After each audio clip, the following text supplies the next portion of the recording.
took all of my classes on Tuesday and Thursday because I wanted to make sure that Monday, Wednesday, Friday, I could be available for athletic stuff. Jesus. I did the boom, boom, boom, boom, boom. Man. Today on Dear Radio, we're sitting down with Emily Field, a storyteller who's worked with college athletics to the NFL, all the way up to building a professional soccer club right here in the city of Lexington. But here's the thing. Working in athletics isn't always what it looks like from the outside. We want to make sure you're really dedicated to this, but this was... You guys are in the building 4 or 5 hours before the first player even walks in, and you're out of that building when the last guy leaves. Wow. I just can't. I can't. I'm sorry, Drake. Can't do it, buddy. So Emily's going to tell us what it really takes to build a career on your own terms in the realm of athletics. Let's get into it.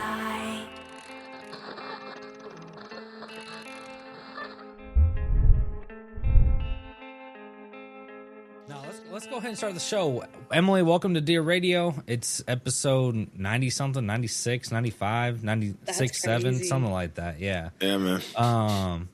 So usually, I mean, I don't know what season we're on, TC. Do you remember what season we're on? Man, shout out to Dear Michael for one, but I never caught up with the seasons. So if he knows what it is, he knows what it is. But shout out to him. I just want to make sure I say that to him. But Siege. Emily, yeah, shout out to Dear Siege who couldn't make it tonight. Yeah. But Emily, kind of tell us a little bit about yourself and like where you're from, what you do, and we'll kind of dive in from there. Cool. Yeah. So I'm Emily. I'm from Atlanta originally, but I've been in Lexington off and on for about 10 years. Went to UK for undergrad, worked with our athletic department. So that's kind of how I fell in love with the sports scene. Worked in communications, mostly with football and men's basketball and gymnastics. Those were my three. And then through that, got to work with the SEC quite heavily, quite closely. And then found my way into the NFL through that as well. So I spent about 5 seasons in the NFL with communications/marketing. In the middle of that, got my master's at UF in sports management, focusing in athlete development. So I really focus on athlete first mentality in sports, what that means to make sure that we're taking care of them so that we can get the best product from them, if that makes sense. And then found my way out of the NFL and into Division II soccer. So I was in the USL back in Lexington, worked with the soccer team for about 3 years. And then now I'm working with big name brands in the corporate world. It's kind of crazy.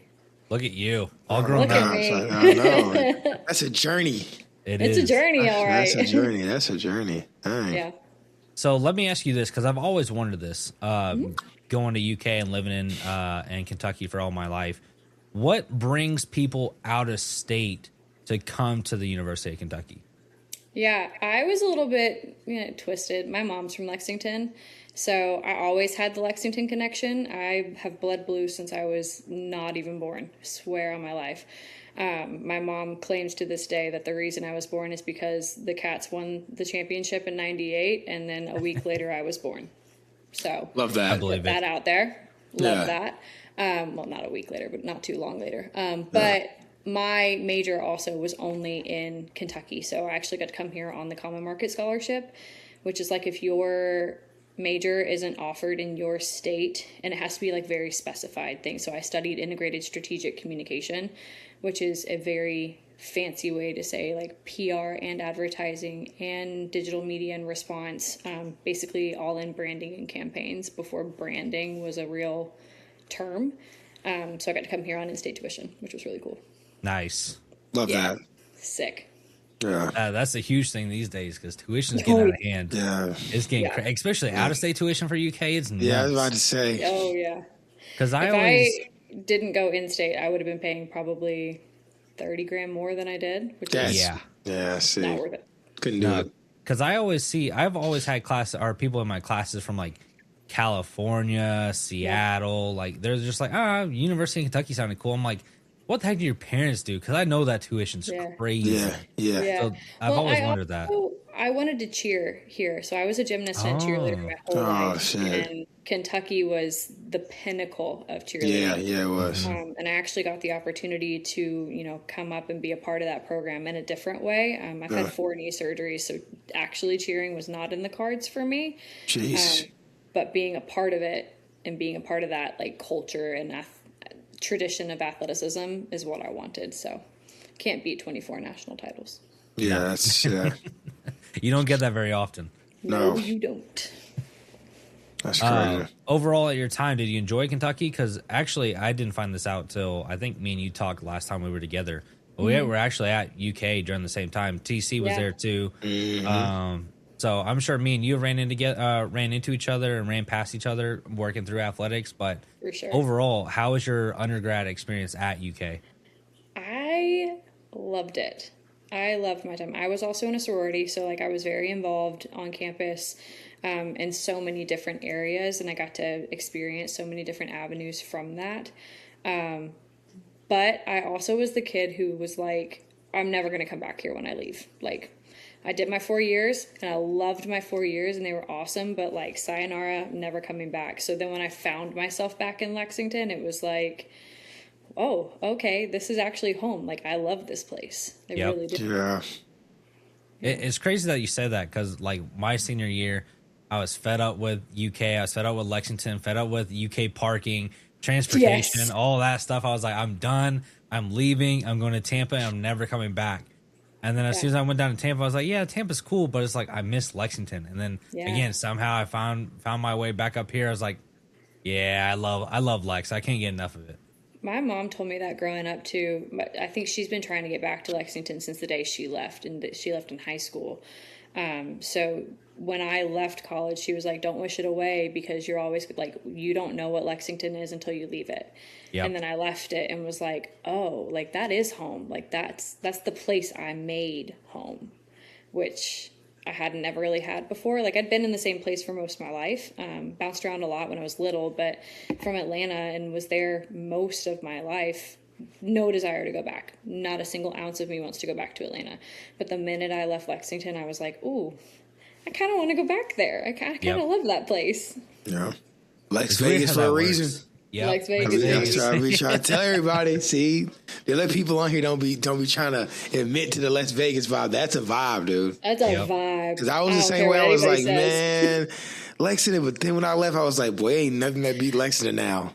I think it's something special too, because like every stop that I was at after Lexington, and maybe it's the UK of it all, but there was always people that I could find that were from here, or people that loved it as much as I did. Like when I was in Seattle, you know, I'm 3 hours difference time from the Eastern time zone. I was waking up at 9 a.m., going to a local bar and watching Kentucky football with a whole cohort of UK people who all were like, we love Lexington. We can't wait to go back and visit. We can't wait to go see a game or go to Keeneland or whatever it is. Like, they loved it as much as I did. So I think that made it like special in a way that I didn't think I'd have that community when I left. And I have it everywhere I go. Yeah, it's definitely global. Like for sure. Yeah. Like Lexington definitely travels. So I got a quick question. This is more towards like, you know, the undergrad. So do you miss what wasn't it called Bowman's Den? Wasn't that like Bowman's Den was the spot. Yeah, like but the crazy thing is the smell was combined with everything. But I miss that place. I say it to my brother's a freshman at UK right now, and like he'll go to the 90 or he'll go to the new student center. And I was like, man, back when I was in school, back when I was your age, kid, my dining hall was I don't even know what it was called, actually. It was the one on North. It was the one on North Campus. A Blazer? Was it Blazer? Blazer, yeah, it was Blazer Dining. And like the lettuce was brown. The food definitely was old. And the breakfast there was fired. I would try to sprint there because I was on. But you had to get there in time I was for in it. If you Glen, didn't get there in time, I'd sprint. I remember Blazer's breakfast. Now I never did anything else besides breakfast at Blazer because I would never fully go over there like that. But their breakfast was fired out. But back then too, I don't know if you guys remember our meal plan. There was Wildcat deals that you could use a meal swipe on like Panda or Chick-fil-A or Subway. Like they can't do that anymore. What? No, they just use their flex dollars now. Wow. So I was like, I remember, and you could only get it during certain time periods too. So I would be like sprinting from class to try to get my Panda Express every day. A little bowl. Sitting there with and get your little tiny bowl, sit in there with it. But it was also like the one place that was so central that everybody would come and hang out at. Now, like, I love the student center. I go hang out. I teach on campus right now. I'll go there before teaching and whatnot. But like the community aspect just isn't the same. No, You it's would different. all hang for hours in Bowman's Den. Now, I don't want to hang out in the student center. Yeah, no. I mean, it's cool. It's really nice. Go UK for making it, but can't beat that tent. No. Yeah, I keep forgetting it was a tent, too. It was a tent. It's just a pop-up Yeah, tent. yeah, that's what I'm saying. And they had like, I think they had like a bank in there, and like a Yeah, student. 'cause Like, Yes, the yeah. PNC great. Bank, yeah. Yeah, And a Starbucks, and yeah. there was like A a random Subway. salad place. Yeah. that's what it was. I'm like, there's something in the back. That's what it was. It was that. Yeah, Yeah. We never went back to that corner. No, I didn't. That's what I'm saying. I never went back to that corner. No, That's Bowman's, crazy. Those are the days. Bowman's Yes. was like the not the like, you know how like your high school cafeteria was where like you would just sit and chill forever, but Bowman's was like, wait, you didn't do that? No, I had a graduating class of 48 kids. We didn't hang What out the and like, heck? Then you had Yeah. smaller than me. yeah. I thought mine was small. I had 72. I thought mine was No, small. Oh my god. My entire high school when I graduated was 220 kids. Dang. I think mine was Yeah. like 270, 280. I was right around here, but lower than Yeah. I never seen anything lower than 60. That's Yeah, that's crazy. Yeah, nuts. 48. Hey, Wow. that's crazy. But And I anyway. went there for 13 years. Yeah. Oh my. Wow. Oh, it was a Catholic. Was it a It Catholic was Catholic a school? private Christian school. Okay, got it. Ah, okay, Christian. okay. Yeah, That so ma- one of that the makes more K sense, through yeah. 12. Yep. Yeah, Yep. because I went to a private Christian school all the way up until going into my 8th grade year. I transferred out to public school, and I think that class that I was still really close with, their graduating class only had like 14 to maybe 15 people in their graduating That's class. ridiculous. Yeah, because I was in That's Radcliffe. tiny. Yeah, it was a tiny one. No, I remember my first class at UK. It was a lecture hall, and it was like 300 students. You know, just a general Yeah. gen pop class. And I walked into it like, I've never seen this many people in one setting in my life. Oh, yeah, Like, that shit I will have shock you no idea regardless. what I'm doing Yeah. here. Yeah. And that was my first like culture shock of going from a private school to a public school, especially like out of state like that too. Yep. It was just, I sat in the back and didn't talk to anybody, and it was great. Especially having a class in what was it, Memorial Hall? Yeah. Where you had the Yes. whole bottom row and then the whole Yep. top row Yeah. too. Yeah. That Put my one I- laptop up there. Put my left headphone in. Act like I'm doing something. Yep. I used to always do remember that. That's where I failed anatomy. Dang. 'Cause I I was in the was best not of us, paying bro. attention. Yeah, Yeah, that's in the best of us, bro. You can still succeed. I'm still Yeah, you doing can. great. Yeah, you look great, man. That's all that Yeah, matters. thanks, That's all that matters. Nothing worse than like a basement Whitehall class or a Oh, basement my Oh, I Funkhauser forgot class. about that. Yeah, Mm. Funkhauser was Funkhauser. terrible, too. Oh my god. Yeah. Jesus, I remember that. Yeah. And the one, These hey, kids y'all remember don't know. Y'all remember K-Layer? Yeah, Kaler. Kaler's back open.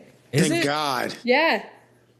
Yeah. That thing it's back open. kind of. Hey, K-Layer. Hey, UK. Y'all, my stomach sometimes. Y'all gotta chill with. I used to get that burger with the egg. I should never did that because it was a meal swipe thing.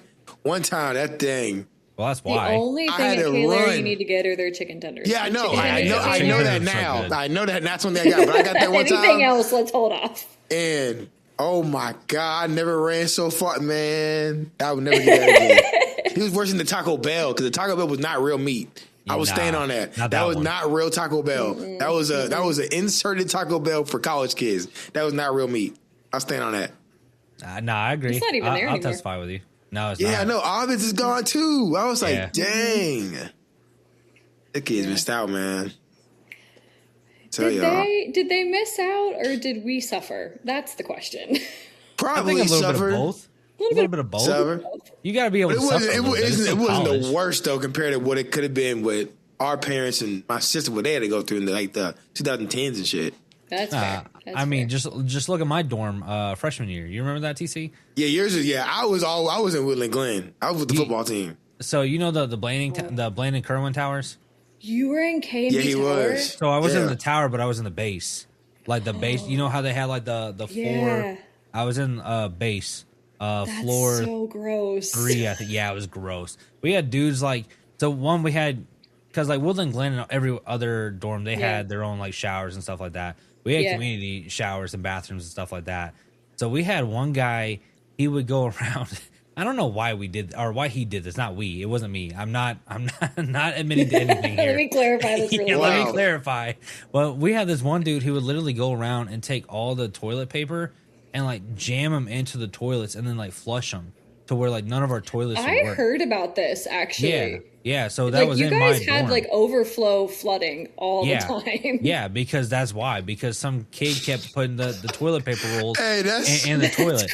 And that sounds like that. You can ask my boy Janus. He will clarify. Janus, if you're listening to this, I know you will back me up on this because our RAs were going crazy. They would send us text messages. RAs. Wow. It was bad. I was like, I need to get out of here. I was in Champions Court 1, which is now Jewel Hall. Yeah. Because they had to go and change the name. Yeah. He was all the way over there. Yeah, I lived in my own world. Like, North Campus at that point in time was its own, like... It was. No, it was. But I was an ISC kid, so, like, all of my stuff was really over on that side. And then, especially once I started working with the athletic department, like, it was so nice being right next to Joe Craft. Yeah, yeah. Because I just walked straight over 2 minutes. It was great. Dang. Yeah, no, I didn't really... Y'all had, like, Papa John's, all that over there on that side. Steak and Shake. Thank you very much. Yeah. And y'all are next to the strip, too, like 2 Keys and all that, too. What was that one place? What was that one place? It was like Crumbles something. Oh, yeah, Crumbles. No. Yeah, Crumbs. Oh, yeah, Crumbs. Yes, Crumbs. That's Yeah. what it was. With like the 6 Z's after it. That's what it was. That place was popping, and it never was quiet. No. And then that's back when like Pazzo's was on campus too, which was the Kennedy bookstore was over there. That's not Kennedy's. Yeah. Now it's a parking garage. They jipped me out of my book, man. I'm still mad about that. I didn't have the paper books, but I had to pay for it, which was crazy. I'm like, I don't have the paper books. Like, no, you have to pay for this. And I had to pay for it. They jipped me out of my books. They owe me $50. Unfortunate. I don't think they got any money to pay you back. Well, no, I didn't have to pay for giving it. you that anymore. I think they're gone. They were like, yeah, you weren't supposed to pay for this. Well, I did. And they never gave my money back. It's ridiculous, man. Man, get my boy TK his money back. Yeah, my $50. Hey, $50 back then. Big. You know how much? Come on now. Yeah. That hurt. That really hurt. $50 now hurts. What are you talking about? Yeah, but back then it was. I feel like $50. I could do a lot in college. A lot with that. I could have a baller. That's fair. Man, I miss UK. So being a normal, well, actually, you weren't a normal student at UK because you were part of athletics, and everyone who has worked in athletics know that you are not a normal person. No, but talk about the challenges of balancing school life, working in athletics, and also trying to make like a name for yourself all in that undergrad area.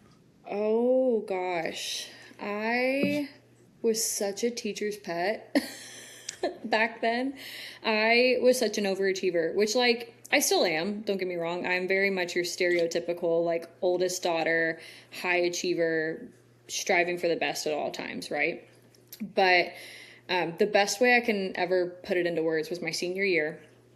I took 19 credit hours. Jeez. I graduated a semester early, so I took 19 credit hours my fall semester of 2019. I took all of my classes on Tuesday and Thursday, because I wanted to make sure that Monday, Wednesday, Friday, I could be available for athletic stuff. Mm-hmm. So when I say I took all my classes Tuesday, Thursday, I was in class starting at 8 a.m. and I was out of class at like 6. Jesus, you did night classes like too. I did the boom, boom, right? Yeah.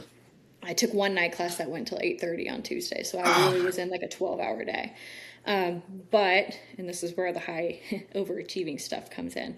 On top of that, I was a CATS tutor. So not only did I work for the athletic department, but I also tutored the athletes in athletics. And that's when I got my homework done and helped them with their homework. So while they were working on an assignment, I was working on my homework because you're in an hour session with your athlete for each tutoring session. Great pay. It was like $10 an hour, and I would stack up my hours as much as I could. Right. And I was on the football schedule because I worked with the other side of athletics. So I knew who I was going to be tutoring because I was already on their schedule. If they messed up, I was the one who had the autonomy to go to any of the coaches. So they were scared to mess up with me, and they would actually do their work, which was hard to get an athlete to do at certain times. So it worked out great. But then when we weren't tutoring, we were at practice. And when I was at practice, I was helping the communications department either get, podiums together for press conferences, prepping players, prepping coaches, getting people on to interviews with SiriusXM or whatever news outlet came in person. And then I also was interning with the Colts at that point in time. Oh my God. During the week, I would do like remote work for Indy, and then I would do, I'm not kidding, this is when like night games were the fun thing to do, right? Yeah. Like the primetime game was still an 8 p.m. games, and this was the 2018-19, 1920s seasons, when we were, good. Yeah. And I would work an SEC night game, get out of Kroger Field at like 2:30 in the morning, go home, sleep for like an hour and a half, wake up, drive to Indy at 5 a.m. for a full NFL game day. Stay the night in Indy, wake up on Monday morning, drive back to Lexington to be there for Coach Stoops' noon press conference on Mondays. God. I wouldn't even call you an overachiever. That's a grinder. The bar's right here. You're all the way up here. So, I mean, but here's where it came down to, though, is I knew going into my senior year, I wanted to work in the NFL. I just come out of that 2018 season where, we had, 6 guys go and get drafted that year out of UK. You had really high-named guys. We went to the Citrus Bowl for the first time. It was our first 10-win season. Like, it was a historic season for us. Yeah. And I knew coming out of that, and I got to work one of the guys. I got to work their full NFL draft campaign from start to finish. So I was fully in that world. Like, I'm going to make it to the NFL. This is what I'm going to do. And this is my dream, right? And I was going to do what it took. So I started with training camp, and then the overachiever in me, when training camp ended, and they were like, oh, like, you were so great, we hope you can stay on or come back. And I was like, well, I mean, Indy's only 3 hours away. Like, how would you guys feel if I came for game days and, like, helped out periodically? And they were like, yes, we always need hands. Because they always need hands. And this was pre-COVID, too. So at that point in time, the access was so much more. And they needed people. They thought they needed people in a way that they didn't know what they could do with little. You know what I mean? Yeah. Because you've been doing the same routine for so long. So I wanted it so bad. But then also, if I didn't go into the NFL, I wanted to stay at UK and work for the football program. Like, I loved our football program at that point in time. And I was going to do what it took to be there, or to be in either of those spaces. But then the other side of it is, like, I am a high achiever in school, and I wasn't going to get anything less than, A-B situations. Yeah. So worked my butt off. Now, where the sacrifice came at times was my social life. Like, I mentioned I was in a sorority. I wasn't this typical sorority girl that was, like, going to all of our social functions and going to all of our philanthropy events and being very involved. I was involved in the best way that I could be, but I definitely prioritized the athletic space. But, and you guys know, like, when you're in that athletic space, it's also like if you don't prioritize it, what is the result going to be for you? Where are you really going to get? You know, you start to get those phrases along the way of, like, we want to make sure you're really dedicated to this. If you go far and you want to advance in this, like, we need to know that you're dedicated and that you're going to be here and you're going to show up. Yeah. Even if that means, working a 9 p.m. tip-off game for men's basketball, getting out of there at 2 a.m. and walking into an 8 a.m. exam the next day. Yep. Man, that's how it was. That's a grind. Yeah. I couldn't do it. I'll tell you right now, I couldn't do it. I wouldn't trade it. Like, I loved it. That's a crazy experience. Yeah. Nothing in the world would trade that. I talk about that with my students sometimes, where I'm like, I wouldn't trade it for the world, what I did. And I'm so grateful for the experiences and the life it's given me, but also, like, don't be me. Yeah. Try to find that happy balance with it. Yeah. But still, that's still a crazy journey, though. You'll always remember that, no matter what. Mm-hmm. Oh, yeah. That's wild. Yeah, there's a lot of crazy memories with athletics, and I know TK can testify to my point. Like, he would ask me to do something and be like, nah, dude, I got practice, and be like, all right, what about after? Nah, I got something else, or I got class, or I got games, or we got a tournament this weekend, or we're in the Elite Eight. Sorry, buddy, that's priority. I remember. Go. Yeah, I remember, bro. When they call you if it lets it ring one time, you're already done for. You got to pick up on the first ring. Yeah. That's crazy. It's a different breed. It's a Speed different dial, world. man. Oh, 24/7. Yep. I used to get. And it's totally different when you think about it at 20 something years old too. Yeah. That's what I'm thinking of. Like at 20 or 18 to 22, like that stuff is so cool. Yeah. You're like, oh, I'm getting to work in athletics and I'm getting to work with these teams and these guys. Yeah. And then I was, 22 years old working for NFL teams, 22 to 25 years old working for NFL teams. Like, that's sick. Yeah. And then you look back in the mirror sometimes, though, and you're like, oh. Yeah.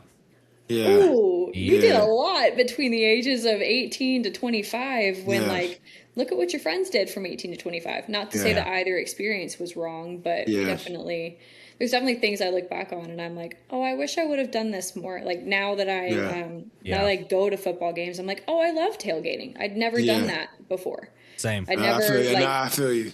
hung out with my friends in the parking lot before the game. I was always in the building 5 hours beforehand. Yeah.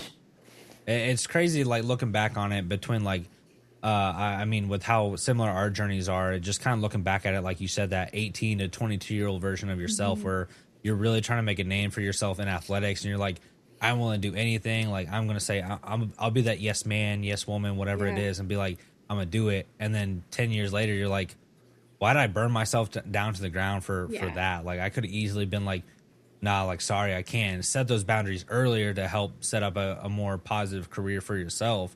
I think that's the biggest thing is just setting boundaries and taking time for yourself. Because in the athletics world, you don't really have time for yourself in the essence of, I got to focus on my career. My career comes first, to where you got to sacrifice, like what you said, your social life, some of your friend gatherings, or ultimately even sleep. Like what you said, like you work at 9 p.m. Kickoff, and that you don't get out of Kroger Field till 2 a.m. Then you got to come right back for your 8 a.m. exam that you're probably not even halfway prepared for. And you're like, well, we'll see. We'll see if this works out. The realities of like the time in sports really hit me when I lived in Seattle, because it was my first experience having to work on a holiday. And it was, I didn't get to go home that year for Thanksgiving or Christmas, which was so foreign to me because I've never, ever done a Christmas without my family. Yeah. And like, I remember like having to FaceTime my family, and I bought the same stuff that they were making for like family dinner, and like made myself a little portion of it so that I could eat it on FaceTime with them. And then it was like, okay, like we're going to hang up now. And then I just sat in my Seattle apartment in 2021 with, post COVID too. So it's not like I could really go and do anything, and it's Christmas Day, like everything's closed. And I just sat there like, oh, all right, this is what we're going to do this year. Yeah. Growing pains on that one. I know. And then it was like our game was the next day, which it was really cool because it was a snow game for us. Yeah. And I'd never worked a snow game before. And to watch, Lumen Field be packed to the brim, sold out on a snowing game. And then later on that day, like half of the city was iced over, and I got stuck in downtown that day. Like it was it's a cool experience, and I think of the cool experience, but then I also think of like the sacrifice I had to make in terms of family. And then you think about like how many times have I sacrificed something with my family or with my friends, or just situations in your life that you go, oh, I'm really sorry I can't be there for that. Like I've missed weddings, I've missed birthdays, I've missed holidays. It's a commitment that you have to like really take on, and you don't think about it again at 20 something. It's like, oh yeah, that's no big deal. And then you get to almost 30 and it's like, okay, my 83-year-old grandmother, like I'd like to be closer to her. I'd like to see her more. Yeah. And not waste that time. Or I read a post where it was like, if you're in your 30s and you see your parents twice a year, or 20 times, or if you see your parents twice a year over the next 10 years, you only see them 20 more times. Yeah. Yep. And it's like, oh, that's not that much. No, not at all. Like, that's a very small number. Yeah. And there was a stretch where I was like, oh, it's fine. Like, they understand. And then I'm like, yeah, they understand. But do I understand this anymore? Mm-hmm. Yeah. Yeah. No, I remember my first 2 years working with UK men's soccer in undergrad, and then coming back in my fellowship program. Like, I was like, oh man, like this is really cool. Like, I'm missing Thanksgiving to work like the Elite Eight. Like, this is sick. And my parents were like, what are you talking about? Like, you're not coming down for Thanksgiving? I was like, no, like I got a job to do. And then that 1 year turned into 2 years. Then when I went down to Florida, I was working Thanksgiving games was South Florida. And then I came back up to Kentucky, worked 2 more Thanksgiving years. And it's like, from what I thought was going to be one missed Thanksgiving was six years now, I think it is, that I haven't been back home for Thanksgiving just because of sports. I mean, even with the high school that I worked at, we made it to the I think it was not the Final Four, but the Elite Eight. We played on Thanksgiving week, so I didn't even get to go home for Thanksgiving that year too. So it's just you sacrifice so much, and then like what you said is like as you get older, you're like, all right, it's still cool, but it's also not cool that I'm missing out time with my family. That is not I'm not guaranteed to see them after tomorrow. Like it, Yeah. no one really. Yeah, exactly. It's funny. People ask me. So I ended up moving home in 2020. So March, that like January to March stretch of 2020 was when I was like heavily interviewing for seasonal NFL jobs, because the structure for NFL is you do like a training camp, then a seasonal, then however many seasonals it takes until you're technically full time. Which seasonal is full time. It's just contract based versus salary. It's the only difference, really. But I forgot where I was going with that. What was I saying? I don't remember. You were talking. Wait, damn, I forgot to. We were talking about families, Thanksgiving. Yeah. Missing out on time with the NFL structure. So like I was interviewing for NFL jobs during that January to March stretch, and then March hit, and then the world shut down. But that was also supposed to be my second semester of my senior year. I mentioned I graduated early. So I was living my best life from January to March, going to Two Keys and Tin Roof and doing all the fun things that a fresh 21-year-old is going to do. And I didn't have responsibilities. I was just interviewing and I was preparing to go and move on. And then March hit, and the same day, I had gone home for spring break. And on the exact same day, the 15 of the 32 teams that I was still interviewing with all called me and said, we no longer have internships for you. We're not even sure if we're going to have a season. And It was like, ooh, okay, whoa. I chose an industry that I thought would never shut down on purpose. And now you're telling me that it can shut down. That's wild. And then I had to move back home. So I moved back to Atlanta, and I did the stereotypical, like, moving into my parents' basement situation. Yeah. And I remember being so angry, why is this happening to me? Why is this happening to us right now? Like, I didn't want to do this. Like, these things are being taken away from me. But when I look back on that time now, I go, whoa, I was given the opportunity to spend another year in my family home with my family, with my brother, with my grandmother, with my parents, that I never thought I would have again. Like I was willing to take that for granted and go, oh my God, woe is me. I'm not going to enjoy this. But looking back on it now, I'm like, man, I don't hate that happened. And I don't hate that I got to spend that time with them. And sometimes what I would kill to still be able to not pay rent and spend time with my mama, Yeah, I feel you on that. Especially during that time frame. No one really talks about how much we took for granted. Because I even told Link, I'm like, man, 10 a.m. just getting up and playing video games. Yeah. Like, I wish I was complaining like, man, I need to get out. I'm not making no money. But in reality, I was making enough just sitting there, and I didn't take it for granted. That I talk about that to this day, because I'm like, man, why am I at my mom's house 2 days straight, just sitting in their basement watching old him? Like, but I can't even do that. Like, they live 5 hours away now, so it's like it is different. Yeah. Well, and it's what made me start my master's too, because I was just sitting at home twiddling my thumbs, and I was like, I can't just sit here. Like, I need to do something. Yeah. And my options are find a job, which during COVID was not existent, to be honest with you.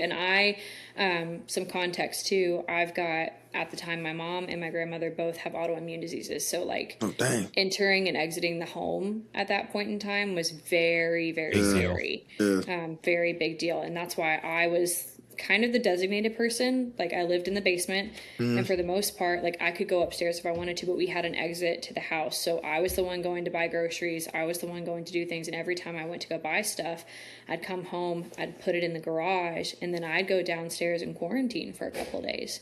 Just so I didn't, impact them. Yeah. but it's what made me start my master's. And then the first year of my master's, it was supposed to be in person, ended up being online because of COVID. Got my master's at Florida. Roast. But because it was taken online due to COVID is how I was able to go to Seattle the next year. And I was still doing my master's while I was living in Seattle, and then got to finish it when I finished at Tennessee, or when I went to Tennessee. Yeah. Dang. So you never actually worked, because this is what I was wondering is, did you ever actually work with like Florida athletics at all, or no? Good. Thank God. Stay away from me. No, I never did. I wanted to, like, really bad. So some more added context. My dad is actually a huge Florida fan. I mentioned earlier, he's from Florida. He's from the Miami area, but the Gators were his life. So growing up for me, it was Kentucky basketball is the holy grail of everything.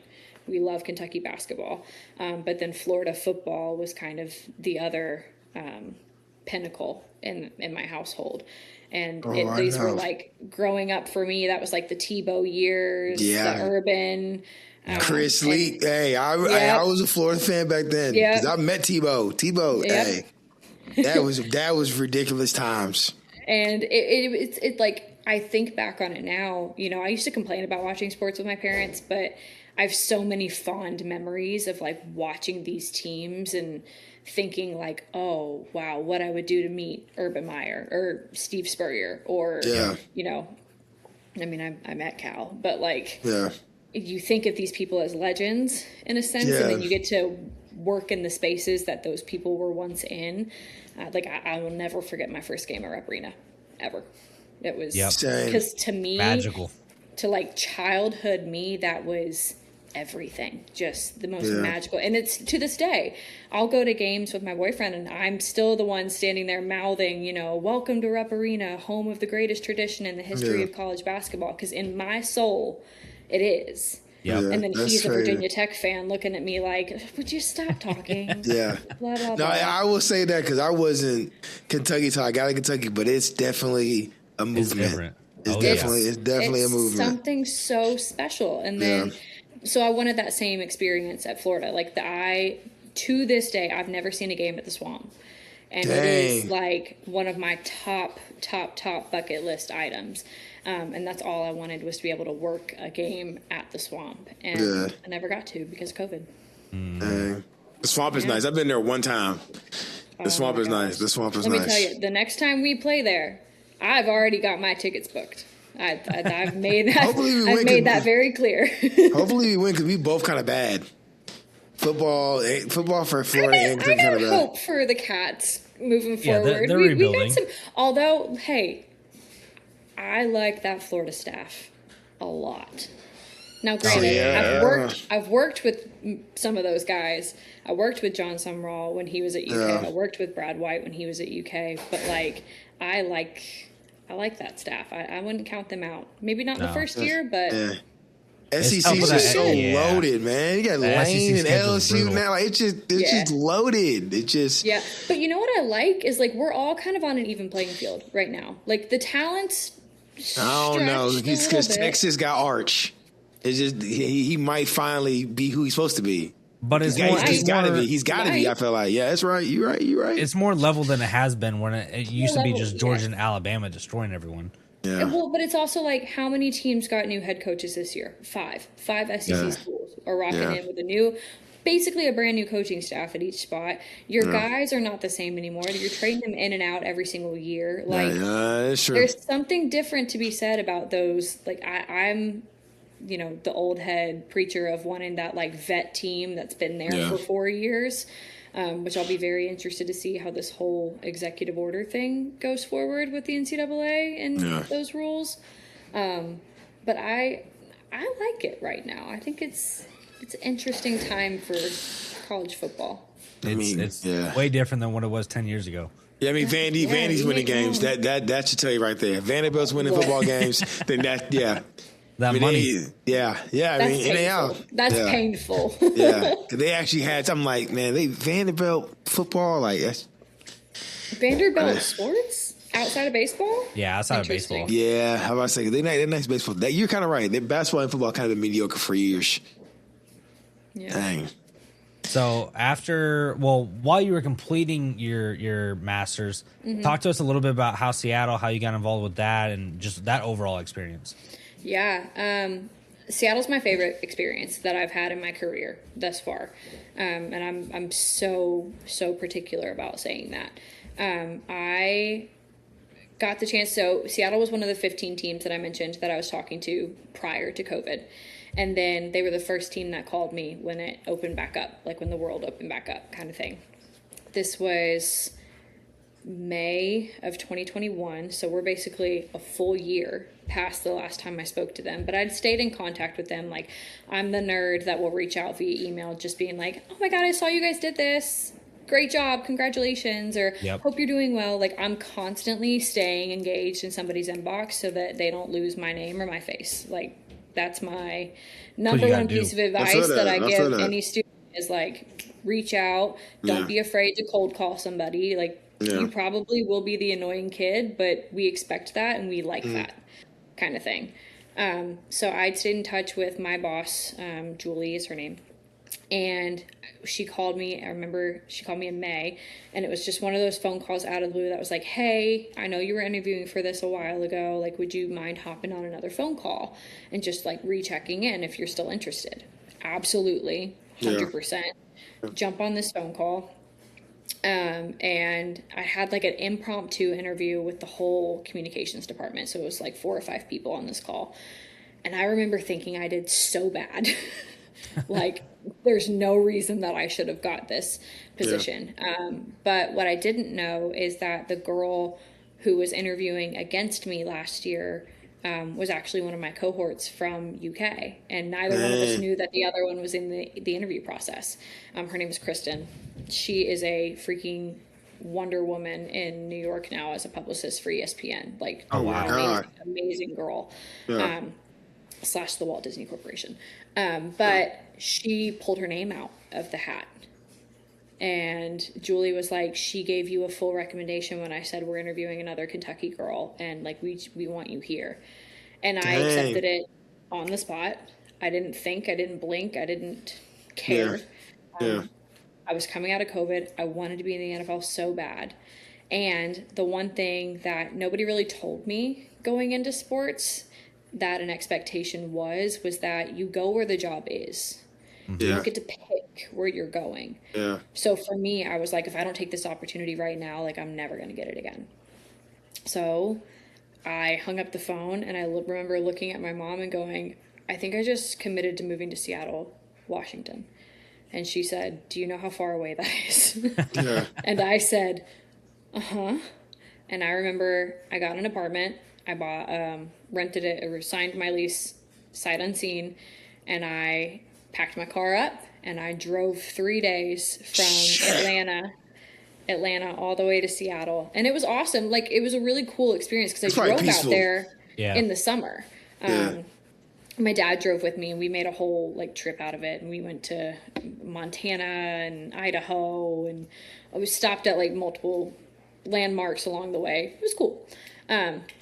Got out there, pulled into my apartment complex for the first time, and trotted myself up the stairs to my little 330 square foot studio apartment for $1,500. Holy. And was like, I remember opening the door and thinking in that moment, I was like, wow, look at me. I'm really doing it. I'm being such a big girl.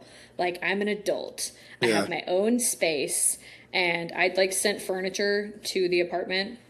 So I only brought like clothes with me, some kitchen stuff, and that was really it. Anything else I bought out there. And my apartment, because I was still in school at the time too. So I was like, how can I make this space work for a student who has to come home and study, a sleeping space, and like just an average living space. So I got a futon, and I lived on a futon for 8 months. When I was studying, it was sat up like a couch, and it looked like I had a little living room. And when I was ready to go to sleep, I would put it down, I'd pull out a little mattress topper, and I could touch my dishwasher from my bed. Jeez. Like, Dang. it was tiny, but I loved it. Like, I loved that mindset. And it was the first time that I was doing something like for me, right? Like, this was my choice I made. I was funding it through, you know, whatever means I could. Was it stupid? Probably. but I loved it. And then it's funny because I worked for the team, but like I said, this was post-COVID, so access was super limited. So there are people in that building that I worked with day in and day out, athletes that I had conversations with, 100 times over the course of a season that I've never met in person. I only talked to them through a camera. Dang. Because we were crazy. tiered. Yeah, we were tiered. Oh, I forgot they did the tiered system. So my tier, I was still team side, but I was team talent. So my tier was working with the talent that was coming in from like an ESPN or an NBC or CBS, Fox, the talent coming in and making sure that they were getting COVID tested, everything was good to go, and then getting them in the building so that they could go talk to the coaches. But on the off chance that any of them did have COVID, like they weren't allowed to go in the building. And if I was in contact with them, I couldn't be near the team. Yep. You're right now, they're probably strict. Couldn't risk taking the team out. And we COVID tested every other day. Like this was. Oh my God. Yeah. And you weren't allowed in the building until you got that text that you were clear and good to go. Like it was intense. Yeah. So like I didn't even tour the facility in its entirety until my very last day on the job. That's crazy. But it was awesome. Like I set up every single day. My routine was like we would go in, I would do clippings in the morning. So I'd pull like news stories from the team to give to, I made a copy for my boss and then our chief communications officer. And then I made a copy every day for Pete Carroll, the OC, the DC, depending on like which day it was for practice would be whether or not I gave one to position coaches or not. Like if it was a defensive heavy day or an offensive heavy day kind of thing. And then midday I would go like set up the press conference itself. So whether it was going to be outside or inside, I'd get things prepped for players that were going to go. And then I would sit in on those press conferences and like write my little story and whatnot. And then on game days, I would set up the whole press box for all of the media coming in, whether it was local media, national media, whatever it was. So like it was a cool routine, and I got to meet a lot of really cool people through that.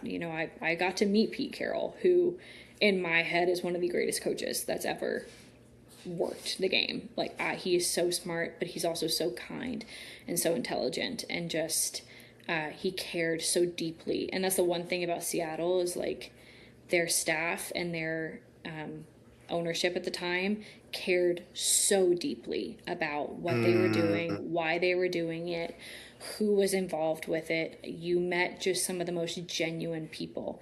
And then the city of Seattle, oh my gosh. Yeah, 12 man.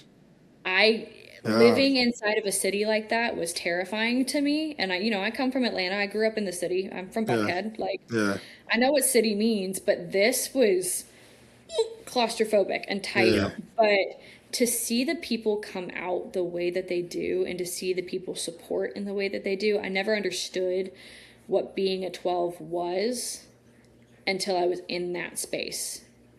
And then it was like, oh, this is more than a game. This is a lifestyle here. And it's not like they're just going to Seattle Seahawks games.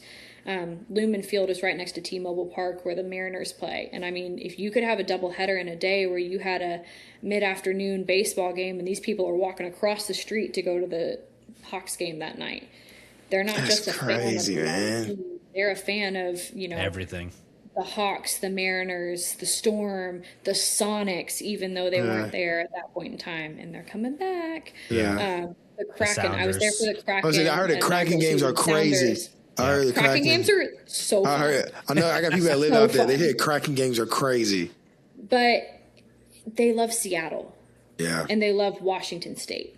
And I think that is so beautiful, especially in this day and age of athletics where it's like people are fans of the players. Mm-hmm. And I preach it all the time. Like the love for the front of the jersey is lost now because we care too much about what's on the back of it. And we care too much about following the guy for fantasy or for your bets or for whatever it might be, their NIL deals. But we're not playing for the front of the jersey anymore. But Seattle still plays for Seattle. And I think that is so special. That's crazy. Yeah, man, that's a time. That's a time. I know. That's how TK is. No. TK only besides Kevin Durant.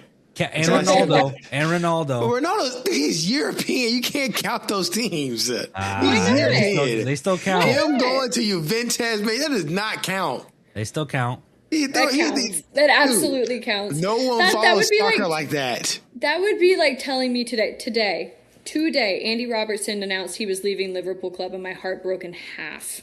Yeah, but he's been there forever. Liverpool is exactly.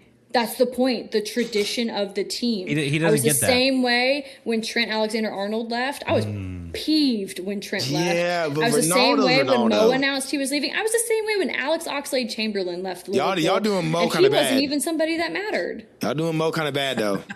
Mo was doing himself kind of bad, okay? Mo, y'all doing good. Mo, hey, ever since, Liverpool's been Liverpool for recent years, Mo has been him. And y'all did Mane terrible, too. Y'all let him go.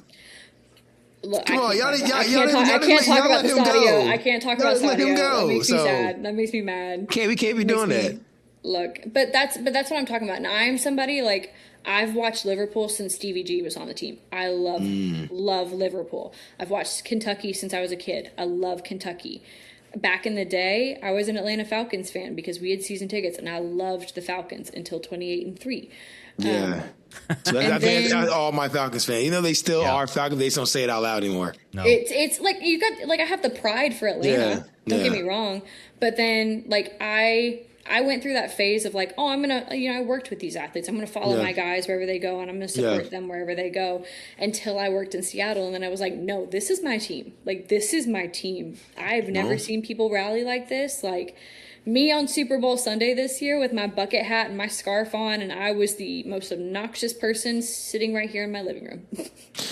Hey, congratulations. I don't think I'm going to see Super Bowl in my lifetime. Well, another lifetime. You already saw one. Man. I haven't seen any. You haven't even seen them go to one, so that's even worse. Exactly. I've seen them win one and then them fucking lose one. So, yeah. It is what it is. It could be worse.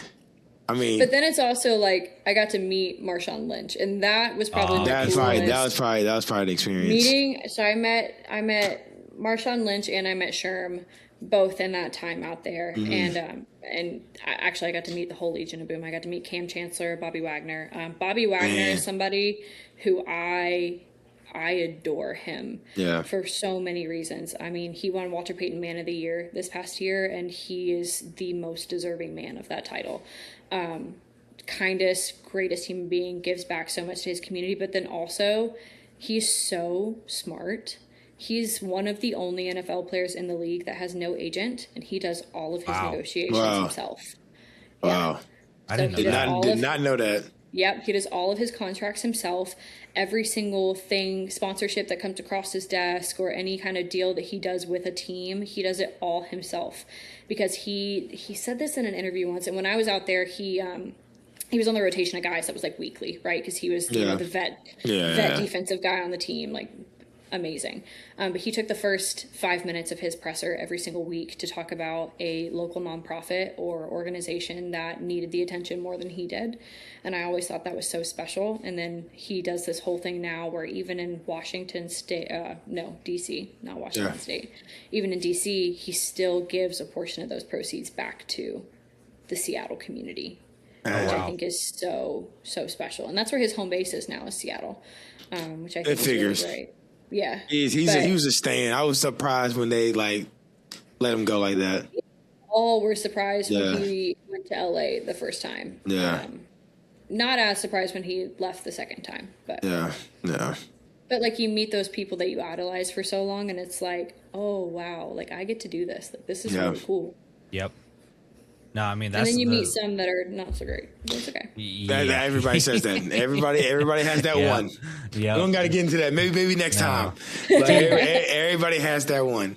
TK's heard my stories of the certain individual who was at the Raiders during the COVID time. But like what you said is like meeting these players. I mean, even since like I was a kid growing up a Kentucky fan, even though I wasn't like the biggest Kentucky football fan, like working with UK football and all the other sports, you're like, oh, these dudes are really cool. Like this is gonna be awesome. And then you actually meet them, and you're just like, oh, they're just like normal people, like like You're me. just dudes. Yeah, they really are. They're just You're dudes just playing dudes. sports. They really are. And half of them, like, they're, especially when I was at the Raiders at training camp, it was like 6 a.m. in the morning. And, like, in my head, I'm like, we're, like, out there for 3 weeks already, doing the same rotation over and over again. And I'm like, Yep. I don't want to be here right now. And even I Yep. remember Rodney Hudson, he was like, man, Scotty, I don't know if I can do this no more. He goes, I want to go home. Or same thing with Jason Witten. He's like, nah, I'm not practicing today. He's like, just tell Gruden I'm not practicing. It's fine. I was like, wow. hey. Tell Gruden I'm not practicing. Yeah. I was like, yeah, Jason Witten, you want to tell Gruden that I don't want to be here either and just give me a day off? I've been working for like 2 months straight. Jesus. But that's speak to both of y'all. Yeah, it's a different it's the thing too is like everybody sees the athletes, right? Everybody sees how hard the athletes are working and the amount of time that the athletes put in. But a lot of people forget about the people that are there far before those guys even get in the building that have to set everything up or that have to, like being an AT. I've learned so much about it since dating Alex, my boyfriend. He's an AT at UK, and the amount of time that like you guys are in the building, 4 or 5 hours before the first player even walks in sometimes, and you're out of that building when the last guy leaves. Yep. Like it's not like you get to shut things down every time. It's not like you get to take a break. You're there to work on them and to cater to them. And I think that's what people forget about sometimes are all the people and the time that's put into keeping the organization running, not just what's happening on the field. Yep. No, I mean, there's always that tweet that goes around, and I mean, it's been going around since like the old Facebook days of they're like, oh yeah, NFL water boys make $50,000 a year. And every time I see it, I go, oh my God, when is this ever going to end? And everyone's like, oh yeah, they're physical therapists and massage therapists. They do a lot more. I'm like, yeah, there's a bunch of physical therapists, athletic trainers, all that stuff. And shoot, if they pay me $50,000 just to do water and nothing else of showing up 4 to 5 hours early, exactly. That's crazy. There's so much BS, like especially it's so much worse at the college level, and I'm not going to get too much into it because I could go on and on and on. But it's just the level of athletics of where is that today. Like I said, it's a lot worse than the college level compared to the pros. I don't know what your thoughts were. It's just different. It's just so different. Pre-COVID, I would have said, the NFL was harder in a lot of senses, but the NFL is a well-oiled machine. Yep. Like you're on a routine when you're at the pro level. Even in minor league soccer, like you kind of know what your routine is going to be day in and day out, and at least in the NFL, it was like, okay, every single Sunday I've got a game. It's either home or it's away. And then every single Monday, here's our routine. Every single Tuesday, here's who's going to do our press conferences. Every single Wednesday, here's going to do our press conferences. Every single Thursday, coach is going to speak. And then Fridays were usually kind of the down days, but that's when broadcast was coming in. And like that was my cycle every single week. And then the collegiate space, it's the same kind of thing. Like you have your structure each week and each day. Like okay, at least in terms of media, like offense is going to speak on this day, defense is going to speak on this day, coach is going to speak on this day. But with the college space, you always had to factor in, certain other things like, can a guy be there because of class or not? Or is there an injury that happened, in that practice that we're going to withhold? Like if a guy got injured in an NFL practice, he probably was still going to go talk. People just weren't going to bring attention to that versus at the collegiate level, it was like, oh, no, we're not putting 19-year-old Joe Schmo up here on the stand to talk today because he's going to be whiny about the fact that he just twisted his ankle. Like, you have to be so much more protective. Now, I would say college is much harder than the NFL is, especially with NIL. I don't envy a single person because back then, when I was doing the college space, these kids were motivated in a totally different way.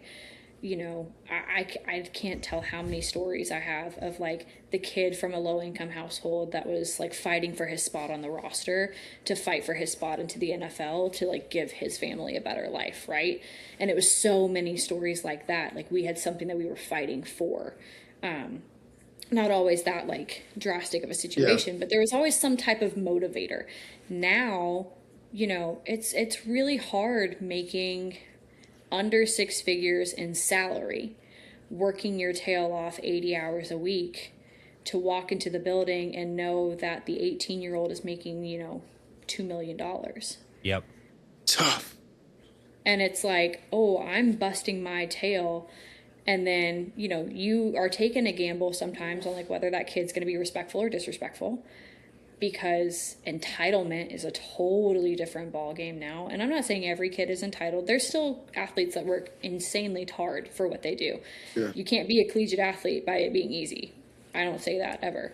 But there's an expectancy now for how things should be run and how these guys should be treated at times, or girls in the NIL space, because of the money that they're making. And I think that makes it a very muddied game where no longer are they respecting me in the way that they used to. They're expecting things from me. Yeah. Which is very difficult. Versus when I was at the NFL level, I think a hard pill for me to swallow is even at that level, yeah, there was an expectancy there, but they signed a contract. They showed up every day to do a job. They were doing their job, doing their role. None of them were complaining about coming to do media. They knew they had to do it, and it was an expected situation. Yep. Now, in the collegiate space, I can't get Joe Schmo to come do an interview for me anymore because he's like, I don't have to do that because I'm this guy. And it's like, whoa. I remember there was and I'm not going to name any names, but there was a pretty good athlete that I talked to at one point in time where he was like, no, I'm not coming to do that today. And I was like, why do you feel like you're above everybody else that you don't need to do this? And he was like, well, because of, X, Y, Z factors. Yeah. And I said, okay, let me lay this out for you. What do you think that being on the media is going to do? Well, I don't know. They're just going to twist my words. I was like, okay, but you also are getting a platform that nobody else on your team is getting. I said, do you want to go to the NFL? You want to go to the NFL, right? Well, yeah, yes, ma'am. Okay. How do you think you're going to get there? What do you think that the teams are looking at when combine season rolls around? Do you think they're just looking at your stats? Yeah, they're looking at your stats. They're looking at your measurables, but then they're also looking at your character, how involved in the community you are, how on social media you are, how respectful you are in interviews and whatnot. These are all things that they factor in. Well, not that much. No. Guess what? I watched 3 of my athletes get dropped in draft stock because of character issues. I'm already knowing. I already know. One of which dropped pretty much, he was still in the first round, but one of which dropped in the first round in ways that his financial bearings changed drastically. Mm-hmm. A lot. Because being top 5 versus being top 10 versus being top 15 versus being first round to second round, all of those things change your money. Levels to that. Every single one of them. Levels. And when I started to explain that to him, you could see him be like, oh, okay, all right. I guess I'll do it. Yeah. And sometimes I don't care if the kid gets up there and he's visibly annoyed. Like, at least he's doing it. Yeah. At least he's getting his reps in. And then eventually it gets easier and it gets easier and it gets easier. And then you have your vet guy that's going up there very respectful and put together. But I'd rather than be annoyed and have the training and be put together than the kid go up there with no training and just spout out at the mouth and talk nonsense. Yeah. Dang. Yeah. Damn, man. And I think the comm space is so fun. Honestly, it's so fun for me to watch because it's like all of these factors that people don't think about are the things that I have to think of. Like, I'm always thinking worst case scenario first, and then let me tailor down to like what the reality is. So that way I can prepare this kid the best way I possibly can, or coach best way I possibly can for the best result for everybody. Did you feel like there was a big difference transitioning from that aspect from the NFL and college level over to like minor league soccer, like where you worked at LSC, Lexington Sporting Club? It was a huge transition. It was a really big transition, actually, and I didn't think it would be.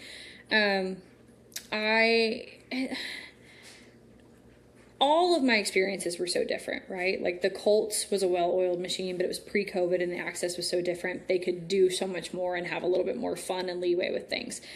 Seattle was a well-oiled machine, but they like reined their people in really well. They have really good media training, really, really good media training. And it was less lax, like you had to be very strict. Tennessee was its own ball game. they just kind of beat to their own drum. And they really just kind of, what you see is what you get there. So going from, and that was my last stop before I moved into soccer. So going from like structure, a little bit less structure, to minor league soccer where the pace is a little bit faster than the NFL, because your games aren't, once a week.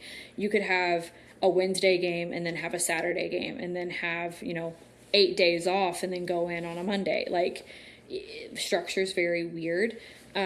And the difference with the soccer space versus the football space is, and what I'd never experienced before, is you can go straight from high school into the pro soccer space. So I had like 17-year-olds that were professional athletes. Yep. And they are professional athletes, but it's like, okay, yes, you're a pro, but you're also 17. Yeah. And we need to treat you like you're 17 or 18. There's a difference level there. And when I started in soccer, we were actually Division 3. So the talent we had at Division 3 was very different than when we moved up to Division 2. And the Division 3 talent, you've got kids that grew up in academies, which academies in soccer, you're kind of catered to, which I didn't know this space very well, but it's, you're training with them day in and day out. You're getting your schooling done with them to an extent. They're feeding you. They're clothing you. They're giving you treatment. It's kind of like you're in college. It's kind of like you're a collegiate athlete. Yeah. But when you go from that being catered to space into that Division 3 level, which is not a lot of money, facilities are non-existent. We were playing at Georgetown College at that point in time. We didn't have our own stadium. And if you've ever been to Georgetown College, the facilities are small. They're very small. And old. We LSC funded a new field for the football field / soccer field at Georgetown College. So they had a brand new turf field that we could play on, which was great. But like everything else, facilities wise, was touch and go. A little touch and go. And then when you bumped up to Division 2 soccer, that caliber of athlete increases, but so does the ego that goes with that. Because again, these guys grew up with this expectancy in these academy settings where they are expecting a certain level of treatment, and they're expecting a certain level of nutrition and a certain level of like maintaining themselves, because their whole mind is soccer, right? Yeah. Versus in the football space, not every one of those guys grew up that way. Not every one of those guys grew up, extremely poor, but not every one of those guys grew up extremely wealthy either. Every experience was so uniquely different, whereas I'm finding in the soccer space, most of the experiences, not all, are pretty similar, and a similar trajectory for how they got there. So I think that was a big transition with it. And then media training in soccer is very different than media training in football. In football, I cared much more about making sure that the guys knew the actual words that were coming out of their mouth and the meaning behind the actual words coming out of their mouth. Versus in soccer, I cared much more about tailoring down tempers. Found out soccer is a bunch of hotheads. Really quick. Which, like, football, you have hotheads too, but like football hotheads, you can calm them down in a way that soccer hotheads you can't. But soccer hotheads would walk away from me and not do media more times than they would, and I would have to chase after them. Versus a football hothead, I could grab a guy by the front of his jersey and be like, get it together now. Take 5 deep breaths, pull yourself together. We're going to do this, and then you can go shower. Yeah. And he'd be like, all right, yes, ma'am, I'm going to go do it. Yeah. But if I tell a soccer guy that, sometimes they would be like, okay, fine. And then sometimes they would be like, no, and they would just leave. Yeah. And I'm like, what do you mean you're just going to walk away? Yeah. I need you to do this. Yeah, that's crazy. But again, with every level we went up, so did the respect and the veteranism and all of that. Everything. Yeah. That makes sense. All increased as levels went on, and you can kind of see it, and just in the play style of how LSC is now compared to like what it started back in 2023. Yes. Was that the first year? Yeah, it's just grown exponentially from going from Georgetown to getting their own facility, which brand new, beautiful facilities out there. Yeah. So it's just crazy to see how far they've grown. Well, and it's crazy too. Like I was with LSC for 3 years, and in 3 years, we built a soccer stadium, moved from one stadium to our new stadium. We moved up a division on the men's side. We launched an entire league on the women's side. We launched a Division I women's team. And we didn't increase the staff for that. So you had a staff of, I mean, we were a skeleton crew. We were probably like 15 to 30 people total working for 2 professional teams that, by the way, run in the same season pretty much. Yeah. Our men ran March to October. Our women ran August to May. So there's a huge chunk of the year that they overlap. So that means we're having Saturday, Sunday games. You know, we could be playing the men's game on a Saturday, women's game on a Sunday, men's game on a Friday, women's game on a Sunday.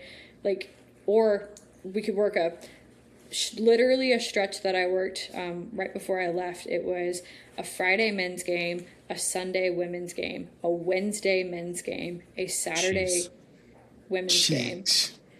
And I was like, 2 days in between each of these games is not enough to even like recalibrate yourself. You got tough stretches, but it's so cool what we did. Like, we really started something from the ground up, and that's why I came back and did it. It was so unique to be able to be like, oh, I helped build this. Like, we worked really hard, and they are still working really hard to make sure that it's a product that is super beneficial for the Lexington community. Yeah, no, for sure. And I know me and you kind of recently spoke off camera of just how you actually just left LSC and pursued a different aspect of your career. Just kind of briefly talk to us about that, just life outside of athletics and just what you're doing now. Yeah, so I am in my first job, not in sports, which is crazy. I am only 2 weeks in, so I'm still fresh, very fresh to it. But I work in marketing still, so marketing and communications still, but I work more on the project management side, so helping facilitate big campaigns on behalf of big name brands. So think of brands like a Hilton or a Hulu or an HBO, like that caliber of brand.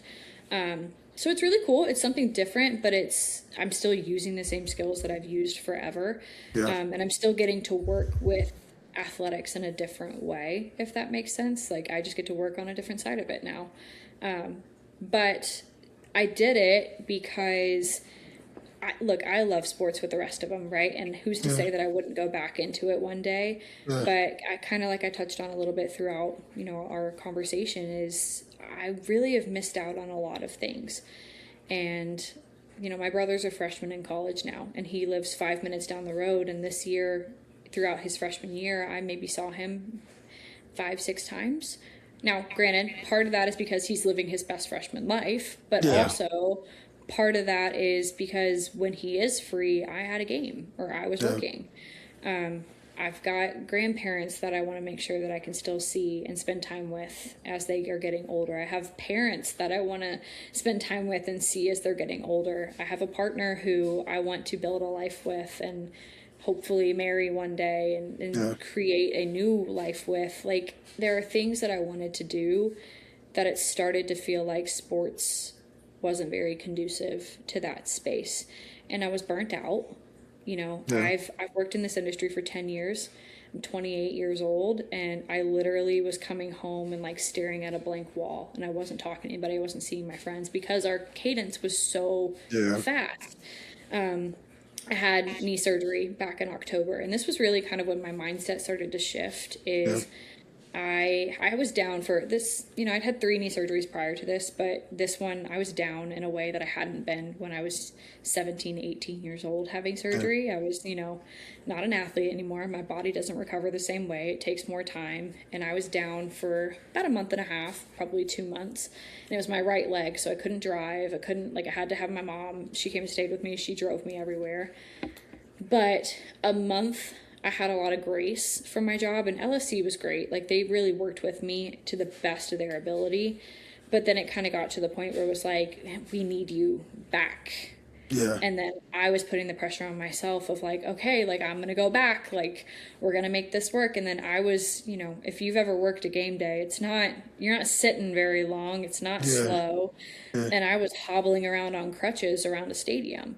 And I remember people looking at me being like, what are you doing? Like, why are you doing this? And I was like, I got a job to do. I got to get my job done. Yeah. And then I would have to, like, I'd sit down because I was, you know, sore and still recovering from surgery. And I was like, why am I doing this?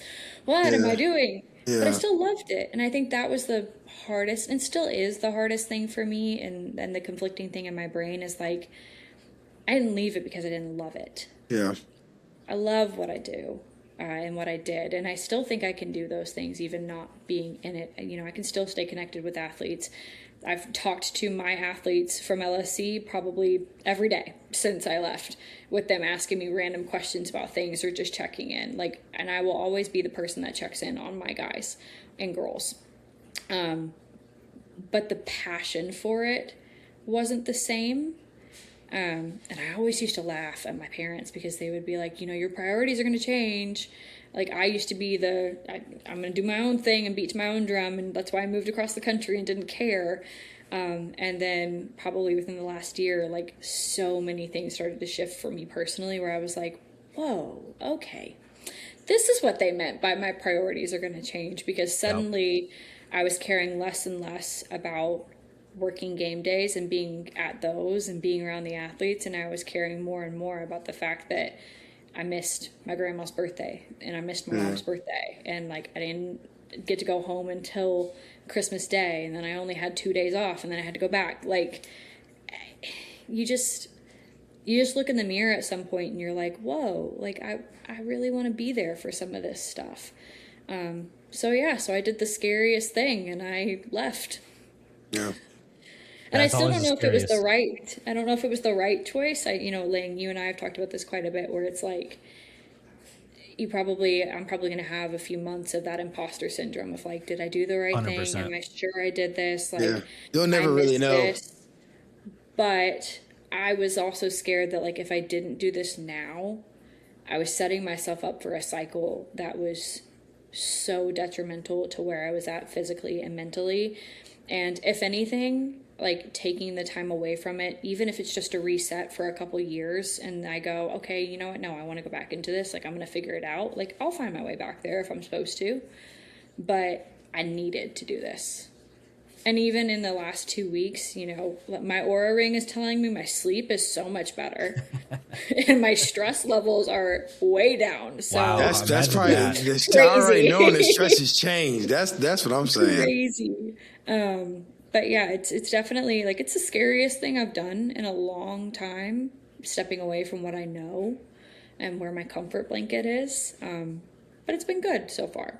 So yeah, fingers crossed. That's all you can do nowadays. As long as you got some of your time back and some of your sanity back, those are the two biggest wins in my book. Yeah, that's what you always say too. I watched a TV show like from start to finish. It was crazy. Wow. Look at you. Look at you. Great. Paradise on Hulu. Highly recommend. Oh yeah, that's a good Paradise one. Oh, I've heard that was good. I've heard that was good. It's the dude from This Is Us. Mm-hmm. Oh yeah. So I'll good. check it out. I mean, there's a lot of good TV shows coming out. Yeah, I would say you got a lot of things you to watch. It's added to my list. It's that time of the year. Yeah. Just watch Hard Knocks when it's the Seahawks this year for training camp. And it is? They already announced it? Yeah, Seahawks and Patriots. Seahawks. I love the Hard Knock stuff. Do we need to watch the Patriots? Nah. I don't think so, personally. We could have just done a full Seahawks. Low key with everything going on with the Patriots. We might want to get that now. We ain't gonna say everything, so we might want to get that now. Actually, look. I wanted so hard to root for Drake May, and I know everybody's rallying around Drake May, but his brother killed my freshman year basketball dreams. Yeah, don't bring that up. I just can't. I can't. Yeah. I'm sorry, Drake. That was probably one of the worst days of my life. I was with Lang too. I was crying on State Street. Me and my roommate were. You know Angliana? Yeah. So me and my roommate, we lived at Angliana at 524. We lived on the third floor, and after we lost, We were like, F it, the couch is going over. And we took the couch out. We didn't actually throw it, but that's how pissed we were. Oh my Because we were gosh, so no. excited because I think, who was it? Malik Monk hit that 3. Oh, don't get me started, man. Yeah. And then freaking Luke May just came down. We're like, that really happened. I was on, it was one of the few games that I actually watched on State when it was still State Street. Oh, yeah. And I was with a bunch of my sorority sisters, and I remember, like, half of us were watching the game, half of them weren't. And the few of us that were watching the game, it was that, like, high of, like, oh, my God. And then just that complete and utter devastation and just pure sadness. And then I worked with the team at that point in time. So that was freshman year, too. So I was fairly close with Bam, Malik, and De'Aaron. And I remember afterwards seeing that one interview of Bam and De'Aaron just like sobbing. So sad. And thinking like, not only do I feel so bad for those guys, but like I feel bad for my friends. Yeah. Like that sucks. But then that was also kind of the entry point, I feel like, for a lot of the one and done stuff where it was the first real team that people were like, oh, these guys aren't coming back. Like, like they're done. No. And then I remember Bam came back. They all came back because they obviously, travel back. But like De'Aaron left pretty immediately to go start training for NBA stuff. I think Malik stayed and finished out. And then Bam, I think he also left pretty quickly. I think so. They didn't hang around at all. It's crazy. Oh. Speaking of, Bam's one of the top 5 nicest UK players I've ever met. One of the greatest humans alive. Yep.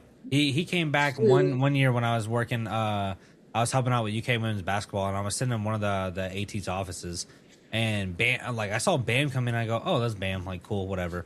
And then he came in and he goes, oh, have you seen so and so? And I was like, nah, like she's out for the week. Like she'll be back next week. He goes, oh, dang, I came to see her. And he goes, oh, by the way, my name's Bam. I was like, yep, I know who you are. I'm surprised he introduced himself as Bam because his name is Ed or Idris. 9 times out of 10, he'll walk up to somebody and be like, hi, like my name is Ed. And I'm like, wow. What do you mean your name is Ed? Your name is That is crazy. Nah, he shook my hand and everything, and I was like, this is the biggest hand that I've ever shaken. And I was like, between that, I was like, and he just talked to me for like a couple minutes. He's like, all right, man, good to see you. Like, I'll catch you next time. And I was like, I'll tell you what, you asked me what the biggest difference was between working in football and soccer. It was the fact that like I'd gotten so used to being around people that were like 6'3" and taller for so long. And that was so normal to me. And then I started working in soccer where it's like, fairly average height. Yeah. Short. Dudes. We're saying average to be nice. Average, yeah. Sorry. And then I like went around football again for the first time in a while and was like, hello, tall Those humans. giants. How are you? Yeah. But I was used to, and especially with basketball too. So like I think the tallest guy I ever worked with, I think he was 6'8". And I think it was Keldon Johnson. Really? Yeah, he was 6'8". No, Keldon's 6'6". I was like, isn't Bam 6'7", 6'8"? Maybe, yeah. I know he's a small power forward. I know that. I know he's a small but then power he forward. starts talking and he doesn't sound like he's 6'7", 6'8". He sounds like he's like country as hell. Yeah. So I don't really think about it, but yeah, like you just don't think about it, and then you step away from those settings and you're like, oh, that was so normal, and that is so not normal. Those are freaks of nature. Yeah, they are. Way.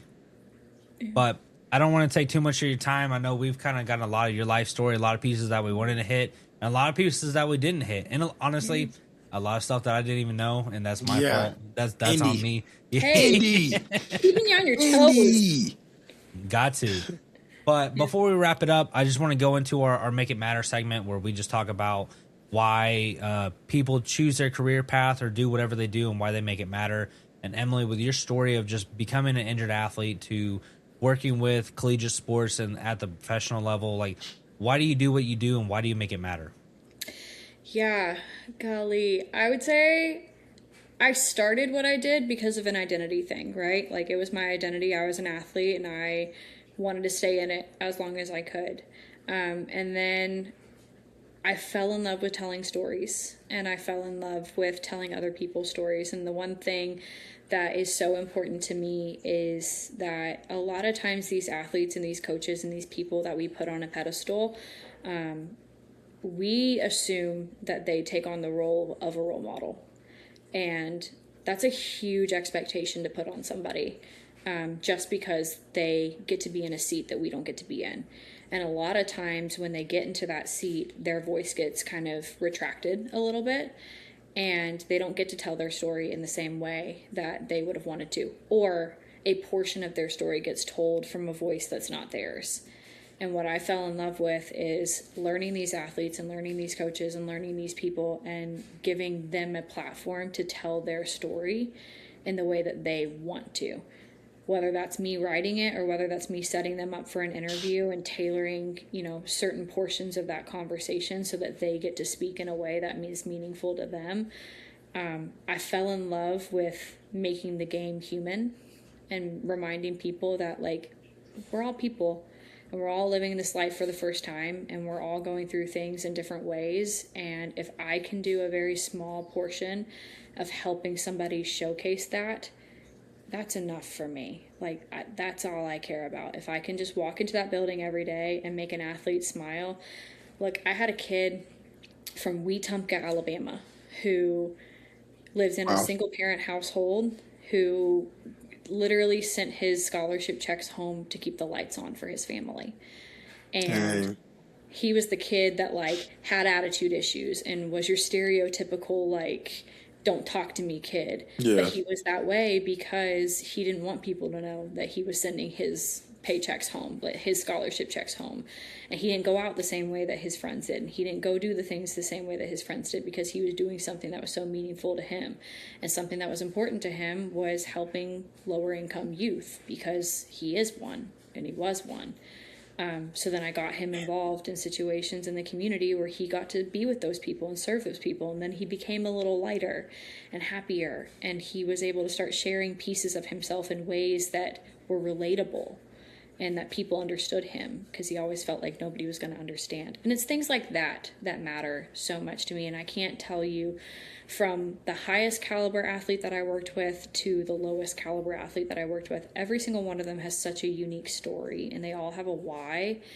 And I want everybody to hear the whys, because they matter, just like this segment. It matters so much. If you don't have a passion for it, then why are you doing it, kind of thing.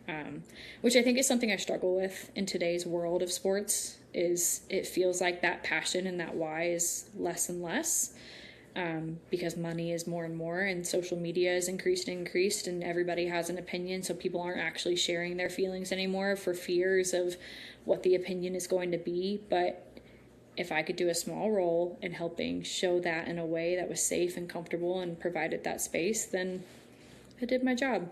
And I did that for 10 years, and I'm not going to stop just because I'm not in it. Wow. I love that. That's heavy. Yeah. That's heavy. Yeah. Hey, but that's what we asked for. Hey, go ahead. Mic drop it all. Ahead. No, it's truly, I do it for the guys, and I do it for the girls, and I do it for the players and the athletes and the coaches. I don't do it for myself. Yeah. If I was doing it for myself, I'm doing it for the wrong reason. Yep, exactly. Well, Emily, we appreciate you coming on Dear Radio. I know me and you've been talking about this for a while. Me? Yeah, I know. I'm glad we finally penciled in a date to do this. So just give the people a little bit about your socials, where they can find you at if you want them to find you, and we'll kind of go from there and wrap up the show. Yeah, you can find me on Instagram. You can find me on TikTok, although my TikToks suck. TikTok is M_X_Ann. Instagram is EA Fields, I think. Yeah. One of the two. I don't know. Or you can go find Langston, and I follow him. Yeah, there you go. There you go. There you go. Yeah, great plug. TK, go ahead and drop your socials. Man, you already know. It's your boy, TK. It's been a minute since I've done this. Kind of rusty. It's been a while. You can follow me on Instagram at TKD2 Gaming. Also, subscribe to the YouTube channel at TKD2 Gaming as well. You know, we never say X. We always say the Twitter, because it's always going to be Twitter. So you can Yeah, you can follow me on the Twitter at TGAD2 Gaming as well. Never the X. Love that for you. Yeah, we gotta make sure. I don't have that. That's the. I don't think I would never get rid of that. That app is hilarious. It's my favorite app of all time. You know what, guys? I got on Threads. I felt See, like I would never do that. It's so fun. It's so fun. Wow. Yeah. All right, we're gonna keep this conversation moving. Keep it moving. First and foremost, shout out my guy Dear Siege. Make sure to go follow him on Dear Siege on all platforms. Go follow Dear Michael and Dear Messengers on all platforms as well. And ultimately, yours truly, you can find me at LeBrankston on YouTube. I almost said the X. Twitter, Instagram. You got the LeBrankston.gaming TikTok and Instagram, so make sure y'all go follow that. A lot of good stuff coming out with Dear Radio as well, so make sure to go follow Dear Radio Show on all social media platforms. A lot more podcasts, a lot more vlogs. Hopefully by now we got a lot more stuff uploaded. But it's been Dear Radio, and it's been Dear LeBrankston, Dear TKD2 Gaming, and we hope to see you guys next show. Thanks for tuning in.